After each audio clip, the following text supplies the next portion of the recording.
बालेश्वर फकीर मोहन कॉलेज छात्र मृत्यु घटना को नहीं आज प्रदेश कांग्रेस कमिटी पक्षर 12 घंटिया बंद डाकरा दी। कविसूर्यनगर कांग्रेस पक्षर कविसूर्यनगर में पालन देखा मिली। गंजाम जिला कविसूर्यनगर पूर्वतन कांग्रेस विधायक प्रार्थी संजय कुमार मंडल नेतृत्व में शताधिक कांग्रेस कर्मी माने फकीर मोहन कॉलेज छात्री मृत्यु घटना को नहीं 12 घंटिया बंद डाकरा दी। ଏହି କ୍ଷେତ୍ରରେ ସକାଳ 6 ଘଣ୍ଟାଠାରୁ ସନ୍ଧ୍ୟା 6 ଘଣ୍ଟା ପର୍ଯ୍ୟନ୍ତ ଏହି ବନ୍ଦ ଡାକରା ରହିଥିବା ବେଳେ ଆଜି କବିସୂର୍ଯ୍ୟନଗର ସହର ରହିଥିବା ଧନୀ ନଦୀ ଏବଂ ଗୁଡ଼ିଆଳି ଛକରେ ରାସ୍ତା ଅବରୋଧ କରିବା ସହ ସହର ପରିକ୍ରମା କରିଥିଲେ କଂଗ୍ରେସ କର୍ମୀ। କଂଗ୍ରେସ କର୍ମୀମାନେ ସହର ପରିକ୍ରମା କରିବା ସହ ବଜାର ଗୃହ ଖୋଲା ଥିବା ବେଳେ ସେମାନଙ୍କୁ ନିବେଦନ କରିଛନ୍ତି ବନ୍ଦ କରି ଏହି କ୍ଷେତ୍ରରେ ସହଯୋଗ କରିବା ପାଇଁ।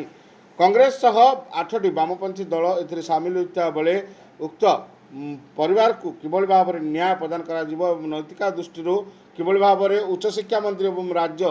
मुख्यमंत्री एथिरे इस्तीफा देवे ताकू नहीं प्रतिवाद करछंती। एही क्षेत्र में प्रथम से विभिन्न कार्यालय को जाइछंती। अभियुक्त जो रही गिरफ्त करागले हेनी से दृढ़ कार्यानुष्ठान को दाबी करिछि कांग्रेस। आज कांग्रेस सह सीपीआई एवं 8टी वामपंथी दल सामिल होते। एक क्षेत्र में सीपीआई वरिष्ठ नेता सामिल होता बेले मजिद खान नेतृत्व में अनेक कर्मी जोगदे। यह कार्यक्रम में आज 9:55 प्रतिक्रिया रखिंट कांग्रेस पूर्वतन विधायक प्रार्थी ना संजय कुमार मंडल कांग्रेस विधायक प्रार्थी सूर्यनगर बालेश्वर जो आम भौणी जो मरी जाती भक्तचारण नेतृत्व में आम बाम दल स्ट्राइक करचु से भौणी की न्याय मिलला पहुँचे आमर स्ट्राइक चलो। ये जो बीजेपी सरकार जो आसी वर्षर सरकार जो डीबीडी बाड़े आम महिला को सुरक्षा नहीं रेप मर्डर जो वर्ष भितर अधिक है। शुणु ए सरकार एकानी छाड़े सेकानी धरवे एमती कथा आउ ए सरकार चल पारनी वर्ष बीजेपी सरकार आ बाहा सरकार मारुंच आ खाली पवन ए गिराफ मासे भितर बेल हो बीजेपी सरकार बीजेपी लोक आगा कारबार करमती।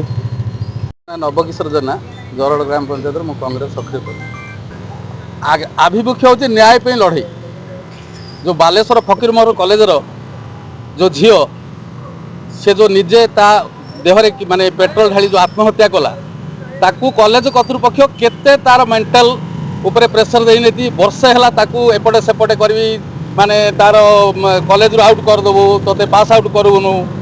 ताकू प्रेम भिक्षा भी कर से झीर न्याय पे बोली कांग्रेस आमर ओडिशा सरकार जे पीसी सभापति अच्छी भक्तचरण दास तांको नेतृत्व में ओडिशा सबू जगार स्ट्राइक गोटे आरंभ कराई स्ट्राइक सुरुखुरु चली आज्ञा गिरफ है किंतु सी पड़गला सी तो विगत 1 तारिख तो सी आ टेबुल ता टेबुल दौड़ी दौड़ी से गिरफ कहीं कर क्या सी जलीगला बाहाना बीजेपी सरकार बीजेपी आज्ञा वर्ष है सरकार आसी गोटे नारी हेल्ले सुरक्षित नहीं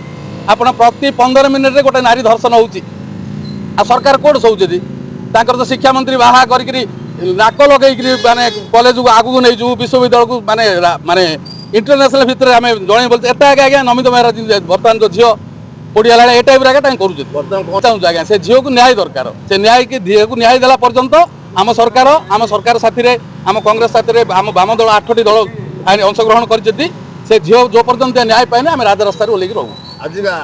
जो दिन सी पड़ा कार्यक्रम प्रति पेट्रोल टांगी बंद जहाँ दरकार जिनस को छाड़ी जो जिनस मेडिकल कि एमरजेंसी छाड़ी बाकी सब जिन बंद करने आम रिक्वेस्ट कर समस्त बंद को पालन करूँ।